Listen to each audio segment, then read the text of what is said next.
आप सभी को मेरा प्रणाम। मैं अर्चना पांडे राम गुलाम राय ऑनलाइन क्लासेस में आपका स्वागत करती हूँ। आज का मेरा टॉपिक अनिवार्य संस्कृत में अनुस्वार, हलंत एवं विसर्ग क्या है, इसके बारे में अध्ययन करेंगे। तो आइए देखते हैं। पहला, अनुस्वार। अनुस्वार क्या है? अनुस्वार स्वर के बाद आने वाला व्यंजन है। अनुस्वार स्वर के बाद आने वाला व्यंजन है। इसकी ध्वनि नाक से निकलती है। इसकी ध्वनि नाक से निकलती है। हिंदी भाषा में बिंदु के रूप में अनुस्वार का प्रयोग विभिन्न स्थानों पर होता है। अनुस्वार का प्रयोग विभिन्न स्थानों पर होता है। अनुस्वार स्वतंत्र वर्ण नहीं है। स्वरों के ऊपर जो एक बिंदु लगाया जाता है, स्वरों के ऊपर जो एक बिंदु लगाया जाता है उसे अनुस्वार कहा जाता है। उसे अनुस्वार कहा जाता है। अनुस्वार हमेशा स्वर के ऊपर लगता है।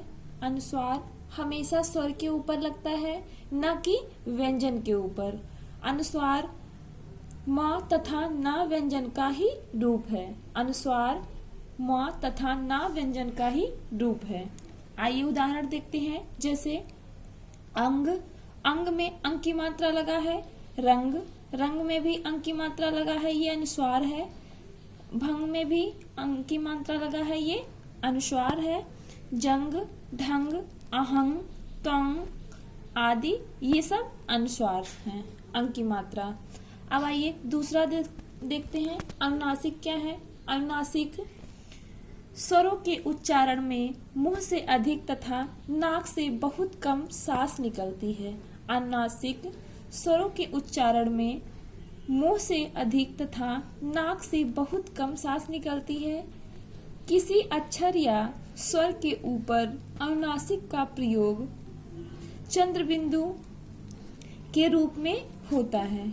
अनुनासिक का प्रयोग चंद्र बिंदु के रूप में होता है, जो कि शिरोरेखा के ऊपर लगता है। जो कि शिरोरेखा के ऊपर लगता है। दूसरे शब्दों में किसी अक्षर के ऊपर जो अर्धचंद्र लगाया जाता है, जो अर्धचंद्र लगाया जाता है उसे अनुनासिक कहते हैं। उसे अनुनासिक कहते हैं। जो अर्धचंद्र होता है वो अनुनासिक होता है। जैसे उदाहरण देखते हैं। आँख, आँख में चंद्र बिंदु लगा है। माँ, माँ में भी चंद्र बिंदु लगा है। गाँव, गाँव लिखते समय उसमें भी चंद्र बिंदु लगा है आदि। स्पर्श व्यंजन का प्रत्येक पांचवा अक्षर अनुनासिक होता है। स्पर्श व्यंजन 25 होते हैं। उसका पांचवा, क वर्ग का पांचवा अक्षर अंगा है। वो क्या है? स्पर्श व्यंजन का वो पांचवा अक्षर है, पांचवा अक्षर होता है। तो स्पर्श व्यंजन का पांचवा अक्षर अनुनासिक होता है, क्योंकि उनका उच्चारण करने के लिए मुंह की वायु को नासिका की सहायता से बाहर निकाला जाता है। नासिका की सहायता से बाहर निकाला जाता है। जैसे क्या पांचवा अक्षर कौन कौन से हैं? इया, अंगा, इया, ड़ा, न, म, ये सब क्या है? अनुनासिक हैं। अब आते हैं, ये तो अनुस्वार अनुनासिक हो गया। अब अनुस्वार एवं अनुनासिक में अंतर। अब आइए अनुस्वार और अनुनासिक में अंतर। अनुनासिक में और अनुस्वार में अंतर क्या क्या है? तो आइए पहला देखते हैं अनुस्वार। ये अनुस्वार है। अनुस्वार में पूर्ण बिंदु का प्रयोग किया जाता है। अनुस्वार में पूर्ण बिंदु का प्रयोग किया जाता है। अनुनासिक में चंद्र बिंदु का प्रयोग किया जाता है। अनुनासिक में चंद्र बिंदु का प्रयोग किया जाता है। इसमें अंक की मात्रा होता है अनुस्वार में, और अनुनासिक में चंद्र बिंदु होता है। दूसरा देखते हैं। अनुस्वार को बदलकर वर्ण के रूप में लिखा जा सकता है। अनुस्वार को बदलकर वर्ण के रूप में लिखा जाता है, मतलब कि अंक की जगह पे न या म लिख करके इसका प्रयोग किया जा सकता है। अनुनासिक को परिवर्तित करके नहीं लिखा जा सकता है, मतलब ये चंद्र बिंदु इसको चेंज नहीं किया जाता है, ये चंद्र बिंदु ही लगेगा इसमें।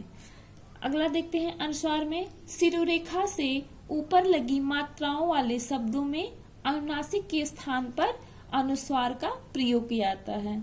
शिरोरेखा के ऊपर लगी मात्राओं वाले शब्दों में अनुनासिक के स्थान पर अनुस्वार का प्रयोग किया जाता है।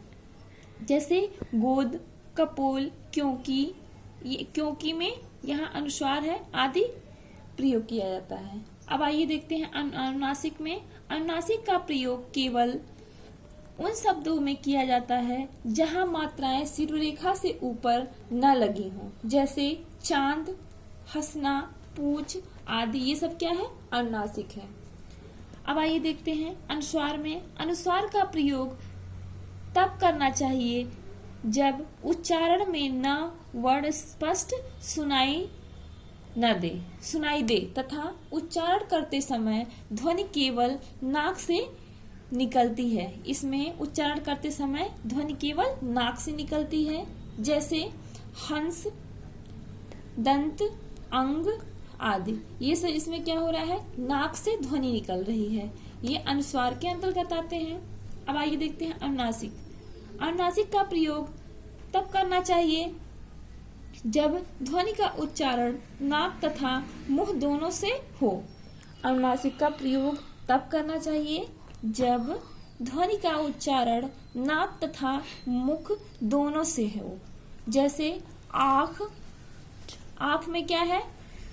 आँख, चांदनी, रंगना आदि। ये सब क्या है? अनुनासिक वाक्य है। अब आइए देखते हैं स्वर।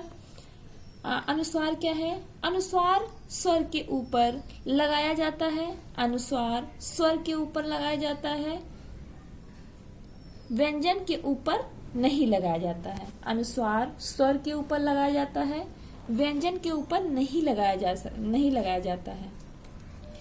अनुनासिक में देखते हैं अंतर।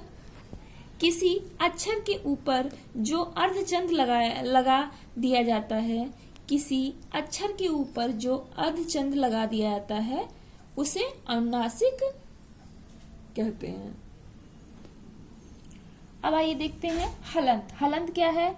हलंत का तात्पर्य है जिसके अंत में हल हो, जिसके अंत में हल हो अर्थात आधा वर्ण या स्वर रहित वर्ण हो। महर्षि पाणिनि के सूत्र में हल प्रत्याहार के अंतर्गत समस्त व्यंजन वर्ण आते हैं। हल प्रत्याहार के अंतर्गत सारे व्यंजन आते हैं। व्यंजन 33 होते हैं, इसलिए हल का अर्थ हुआ व्यंजन वर्ण। इस प्रकार जिस शब्द के अंत में स्वर रहित व्यंजन हो उसे हल शब्द कहते हैं, हलंत शब्द कहते हैं। हलंत शब्द को व्यक्त करने के लिए हल चिन्ह का प्रयोग किया जाता है। हल चिन्ह का प्रयोग ये है, हल चिन्ह ये है का प्रयोग किया जाता है। हलंत शब्द के अंत में लगकर, हलंत शब्द के अंत में लगकर व्यंजन को आधा बना देता है। हलंत शब्द के अंत में लगकर व्यंजन को आधा बना देता है, क्योंकि अंतिम अक्षर कभी भी आधा नहीं लिखा जा सकता है। कभी भी अंतिम अक्षर आधा नहीं लिखा जा सकता है, इसलिए लगाया जाता है हलंत। जैसे अकस्मात, अकस्मात में त लगा है, ता पे हलंत लगा है, तो ये क्या है? ये आधा वर्ड है, मगर इसको आधा ना लिख करके त लगा देंगे तो इसको आधा पढ़ेंगे, अकस्मात। परिषद में द पर हलंत लगा है, इसको आधा वर्ड पढ़ते हैं। इसको आधा ना लिख करके द पर हलंत लगाने से ये अर्ध हलंत, ये हलंत हो गया। परिषद, महान, महान में भी हलंत लगा है न पे, इसमें क्या है? इसमें भी आधा न है। विराट में भी आधा ट है, विराट। सन में भी आधा न लगा है, मतलब हलंत लगा है, तो ये सन हो गया। आदि शब्द हैं आते हैं, ये हलंत के अंतर्गत आते हैं। अब आइए देखते हैं विसर्ग क्या है। विसर्ग महाप्राण सूचक एक स्वर है। विसर्ग 2 बिंदु वाला होता है। विसर्ग का चिन्ह ये है। महाप्राण सूचक एक स्वर है।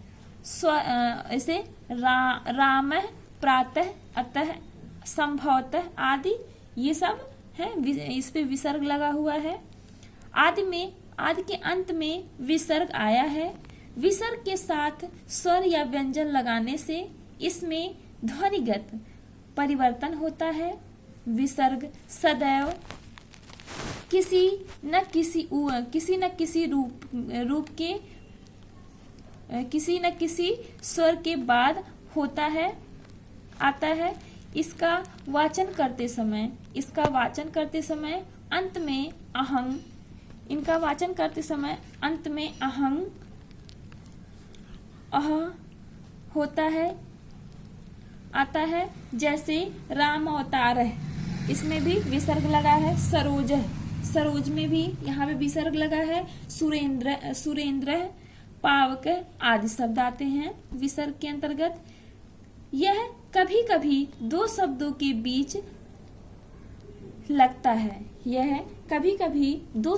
बीच लगता है। जैसे दुख, अधः पतन, अंतः कथा आदि शब्द विसर्ग के अंतर्गत आते हैं। तो ये हमारा हलंत और विसर्ग हुआ। आज का मेरा टॉपिक अनिवार्य संस्कृत में अनुस्वार, हलंत एवं विसर्ग यही समाप्त होता है।